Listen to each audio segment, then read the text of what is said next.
A primeira característica da prova é que ela é inevitável. Nós sabemos que todos nós trilhamos momentos ruins, desagradáveis, e que não podemos fazer nada para evitá-los. Vamos ver o caso que nós estamos vivendo? O caso de pandemia. Quem aqui tentou evitar, de alguma maneira, esse processo, essa realidade? Acredito que nós buscamos um meio de eliminar a causa, mas não sabemos o que está causando o efeito, né? Qual é o causador, na verdade? Estamos tentando eliminar de alguma forma o efeito, mas a causa nós não conseguimos ainda. Então a prova recai sobre a nossa vida e ela é inevitável porque ela vem de uma forma que a gente não pode evitá-la. A diferença do crente é que ele não fica parado naquela prova. Ele não fica lamuriando sobre aquela prova. Vamos ler um texto rapidamente. Eclesiastes 11:4. Primeira característica da prova, ela é inevitável. Ela vem na minha vida. Eu sendo crente ou não, ela chega na minha tenda. Ela chega na minha casa. É por isso que muitas vezes algumas pessoas não entendem. Se eu sou crente, por que eu estou passando isso? Se eu sou crente, por que isso aconteceu sobre a minha vida? Se eu sou crente, por que essa realidade sobrecaiu a minha tenda?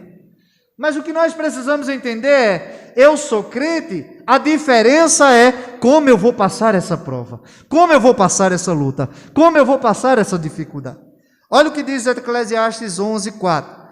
Quem somente observa o vento, nunca semeará, e o que olha para as nuvens, nunca cegará. O que é isso? Eu vou usar um pequeno exemplo com uma árvore. Cai uma árvore. Está na minha calçada essa árvore. O que é que eu faço? Tenho duas opções de imediato. A primeira delas é tirar aquela árvore da minha calçada caída. E a segunda é me conformar que ela está caída e ficar olhando para ela. Qual é que nós estamos escolhendo quando os problemas sobrevêm à nossa vida? A gente fica olhando para ele ou age para que ele saia dali? O povo de Israel, certa feita, quando os muros estavam caídos de Jerusalém, ficaram mais ou menos 120 anos olhando para os muros caídos. Neemias ficou sabendo. Neemias não foi lá não. Neemias ficou sabendo que os muros estavam derribados. Quando ele fica sabendo, ele diz, espera aí, minha mãe me contava como era Israel, como era Jerusalém, e eu quero restaurar essa glória, eu quero ver essa glória. O que me chega aos ouvidos é que os muros estão caídos, derribados, e o povo está conformado. Aí Neemias diz, eu vou lutar para isso mudar. O que aconteceu? Surgiram os inimigos, surgiram os questionadores, os bajuladores, os duvidadores, aqueles que geram dúvida, aqueles que são inimigos da obra. Mas o que ele disse diante de tudo isso? Estou eu numa grande obra, de modo que eu não posso parar. Na minha e na tua vida é assim. Caiu a árvore, veio o problema, não adianta ficar olhando para ele, porque se eu ficar olhando, eu nunca vou sair do lugar. Não adianta ficar questionando sobre ele, por que isso veio, por que aconteceu. Não adianta ficar parado olhando para ele, porque isso só vai lhe fazer ficar mais triste.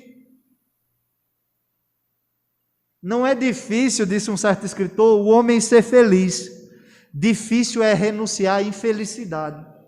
Porque às vezes a gente se prende ao que é negativo e fica amarrado àquilo que é negativo. O que acontece quando nós estamos pensando em algo negativo? Só recai sentimentos negativos sobre a nossa vida.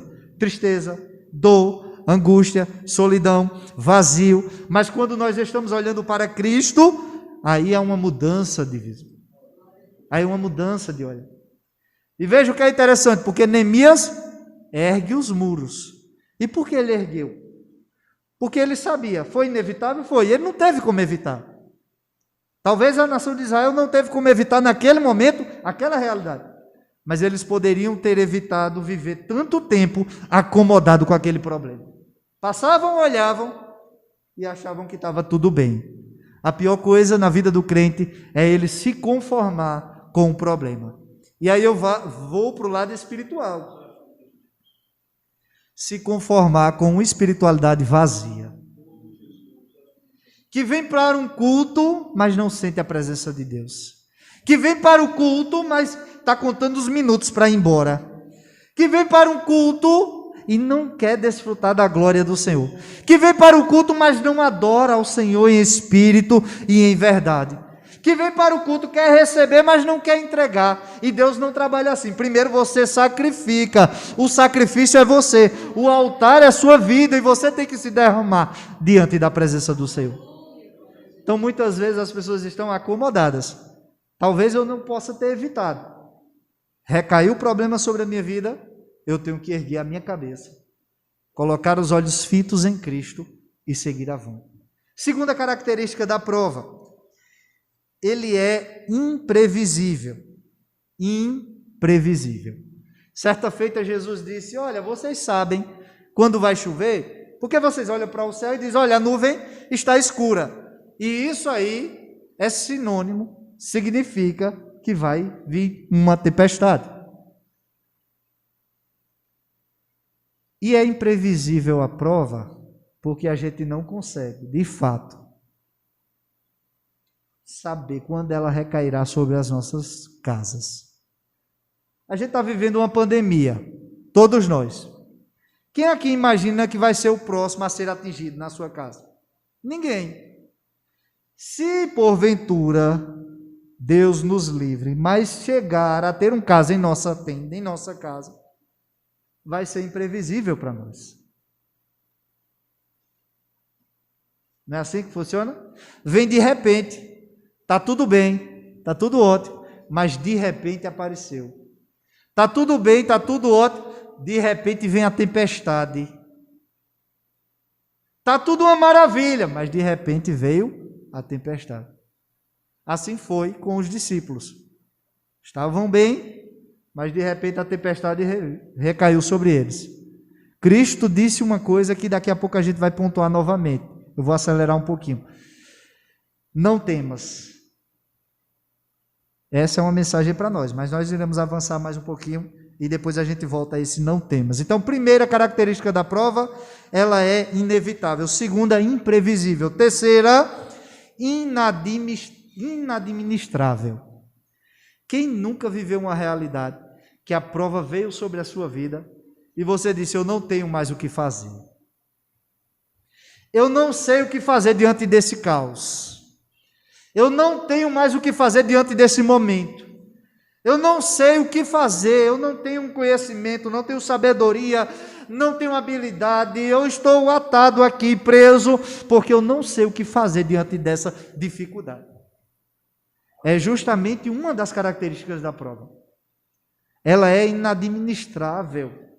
Eu perco o rumo, por mais experiente que eu seja. Veja os discípulos, o mesmo caso, eles estavam ali no mar. O mar era território de domínio deles. Pescadores dominam o mar, sabem lidar quando a tempestade vem. Mas eles não conseguiram administrar aquela tempestade. Às vezes em nossas vidas há momentos que não conseguimos também administrar as dificuldades, os problemas, as tribulações. Mas o que nós precisamos entender é que o Senhor é maior e está nos conduzindo pelos caminhos certos. Mesmo que a gente não entenda. Esses dias eu não sei se eu estava no carro ou em outro local e eu estava dizendo a Deus, Deus, se tudo na minha vida tivesse ocorrido como eu pensava ser melhor, eu não estaria aqui.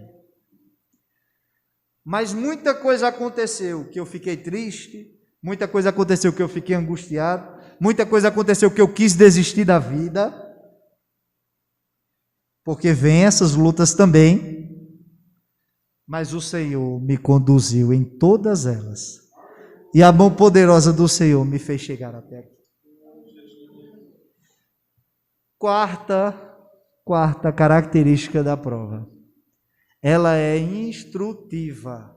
Ela me ensina alguma coisa.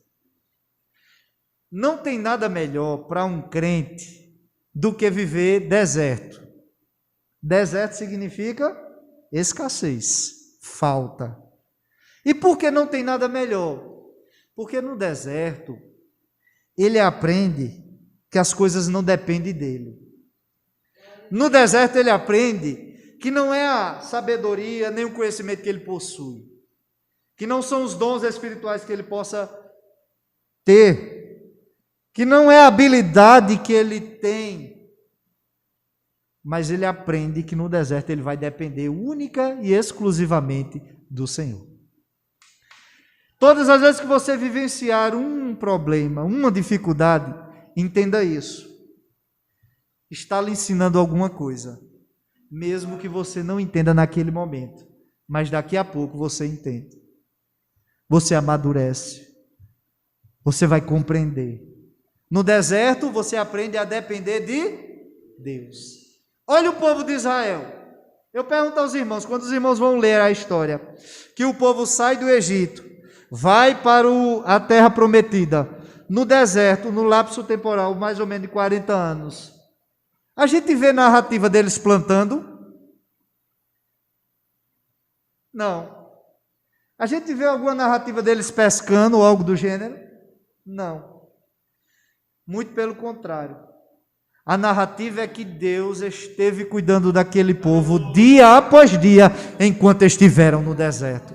O que eu e você precisamos entender é que nós saímos do Egito, Deus trabalha conosco durante o período do deserto, ou no deserto, para nós chegarmos à terra prometida. Nós poderíamos dizer de um modo figurado que nós estamos vivenciando o deserto. Nós somos peregrinos, nós somos nômades. Enquanto nós estivermos aqui, o Senhor estará cuidando de nós. Enquanto nós estivermos aqui, o Senhor estará mandando o pão de cada dia, suprindo cada necessidade. Dependência de Deus.